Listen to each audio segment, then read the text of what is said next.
जय श्री राधे राधे दोस्तों। मैं आज आपके लिए फिर से श्री राधा रानी और श्री कृष्ण से जुड़ी एक पौराणिक कथा लेकर के आई हूँ। ब्रज श्री कृष्ण और राधा रानी से जुड़ी ऐसी कई पौराणिक कथाएं और लीलाएं हैं जिनके बारे में आज भी बहुत कम लोग ही जानते हैं।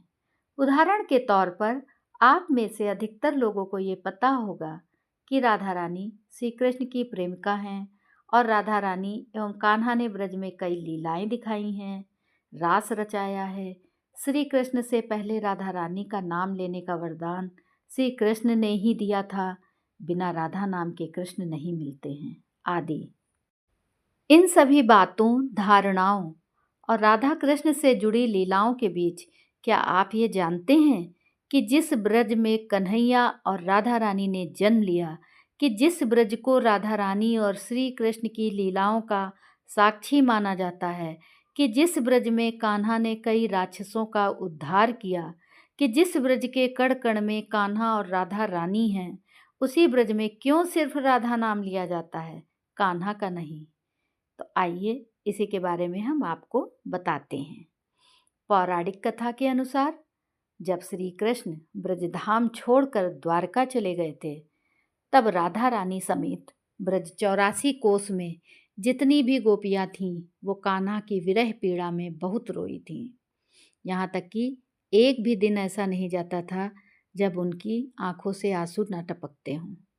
राधा रानी और गोपियों को कान्हा से इतना प्रेम था कि जिसका कोई पार ही नहीं पाया जा सकता था, जिसका आकलन ही कर पाना संभव नहीं है।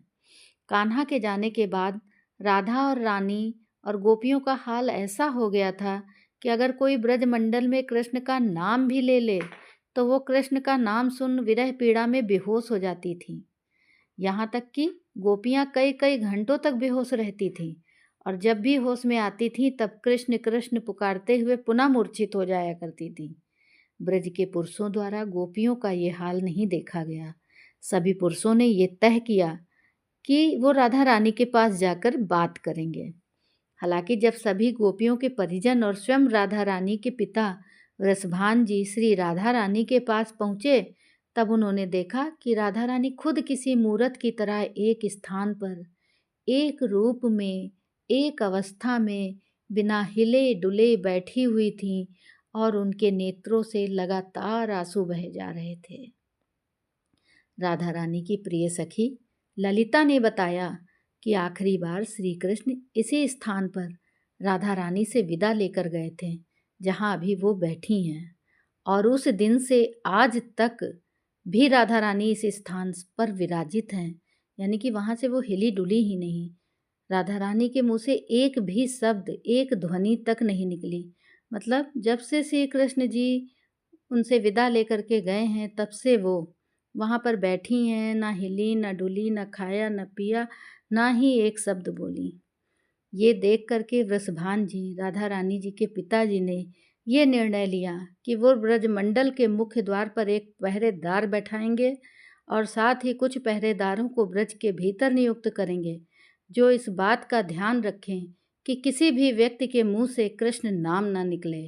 और आगे हुआ भी ऐसा ही। ब्रज क्षेत्र में आते ही किसी को भी कृष्ण नाम लेने की अनुमति नहीं थी। ऐसे में जिन लोगों को जब भी कभी कृष्ण पुकारने का मन करता था वो राधा नाम ले लेते, क्योंकि राधा कृष्ण एक ही हैं, अलग अलग नहीं। तो इस तरह ब्रज में तब से लेकर आज तक भी राधे राधे राधे बोला जाता है। हालांकि अन्य कृष्ण मंदिर जो ब्रज के बाहर हैं, जैसे कि द्वारकाधीश मंदिर गुजरात या फिर श्री कृष्ण के अलग अलग स्वरूपों के मंदिर जैसे कि गोविंद देव जी मंदिर आदि, सभी मंदिरों में जय श्री कृष्ण, हरे कृष्ण, कृष्ण कृष्ण कहा जाता है, लेकिन सिर्फ ब्रज में आज भी राधे राधे बोला जाता है। आपको हमारी ये कथा कैसी लगी कमेंट करके ज़रूर बताएं और मेरे चैनल को सब्सक्राइब भी ज़रूर करें।